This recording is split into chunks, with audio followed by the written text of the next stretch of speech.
How to switch between different Temu accounts. Let's get started. Launch your Temu app. Make sure you have already logged into your account. You will land to the home page. Now at the bottom, you're going to find different options. Click on the option of View. Then click on the settings icon given at the top right corner. Now to add a new account, what you have to do is click on Switch Accounts. Click on the option of Add Account.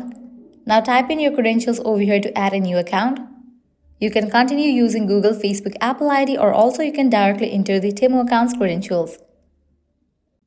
Once you type in, click on Sign In. And just for that, you have switched your Temu account. If you want to add another account, again click on Settings icon, click on Switch Accounts, and click on Add Account. But in the case you want to switch back to the old account, just click on it. And with that, you have just switched back to the old account.